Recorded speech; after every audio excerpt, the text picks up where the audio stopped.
నీ పేరు ఇస్మాయిల్ అన్న. ఇస్మాయిల్ మీకు ఓటు ఉందండి? ఎక్కడ రూరల్లోనే ఉందా? వైజాగ్లో. ఈసారి ఓటు ఎవరికి వేద్దాం అనుకుంటున్నాను? నేను జనసేనకి. జనసేనకి వేద్దాం. గుర్తేంటి? గాజులు సార్. రాజు ఎందుకు వేద్దాం అనుకుంటున్నావు? నేను మామూలుగా జనసేన బాగుంది, జనసేనకి వేద్దాం.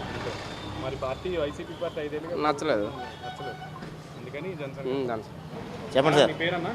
మొహమ్మద్ మక్బూల్ జానీ. జానీ గారు ఓటు ఉందా మీకు? ఓటు ఉందండి. సరే, మరి ఈసారి ఓటు ఎవరికి వేద్దాం అనుకుంటున్నారు? నేను పక్కా జనసేనకి వేస్తానండి. జనసేనకి వేస్తారు పక్కా. ఆయన అన్నీ బాగున్నాయి, ఆయన పద్ధతులు బాగున్నాయి, ఆయన ఇటు కండిషన్లు బాగున్నాయి. ఆ మనిషి కూడా చాలా పర్ఫెక్ట్ మనిషి ఆయన. అవునా? గుర్తేంటి? గ్లాస్ గుర్తు. మరి మీ ఇంట్లో ఎన్ని ఓట్లు ఉన్నాయి? మా ఇంట్లో మొత్తం 18 ఓట్లు అండి. మా ఇంట్లో 18 ఓట్లు ఉన్నాయి. నా సర్కిల్లో మొత్తం అన్నీ కలిపి 200 ఓట్లు ఉన్నాయి. నేను గ్యాస్ ఫిల్టర్ అండి. నా దగ్గర నేర్చుకున్న కుర్రోళ్ళు వేయండి, నా కుర్రోడే అదే పని. ఇవన్నీ పక్కా. ఇంతకు ముందు అంటే ఫస్ట్ ప్రజారాజ్యం ఒకసారి వేసానండి. అది పాపం తిరుపతిలో వచ్చి పోయిందండి. మొన్నటిసారి గ్లాస్కి వేసాను. మొన్నసారి గ్లాస్లో వేసాను కంపల్సరీ. ఇప్పుడు కావద్దు, మళ్ళీ కూడా గ్లాస్కి వేస్తాను. కాకినాడ రూరల్. అన్నా మీ పేరన్నా? వీరబాబు పెదపాటి. వీరబాబు గారు.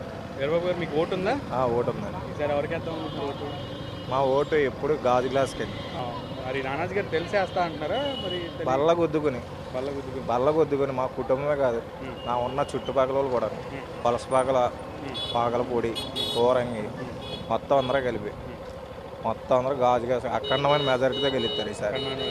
ఖచ్చితంగా నానాజీ గారిని అసెంబ్లీకి పంపిస్తారు. ఖచ్చితంగా గ్యారంటీ. ఎన్ని ఓట్లు? నా తరపున ఒక 100 ఓట్లు ఉంటాయి. 100 ఓట్లు ఉంటాయి ఖచ్చితంగా. ఓటుకి మాట చెప్తున్నారా? నా పేరు పెదపాటి వీరబాబు, ఎవరైనా చెప్తారు. అడిగితే రూరల్ నియోజకవర్గంలో నానాజీ మాయ ఖచ్చితంగా నెగ్గి అసెంబ్లీలో అడుగు పెట్టబోతున్నారు.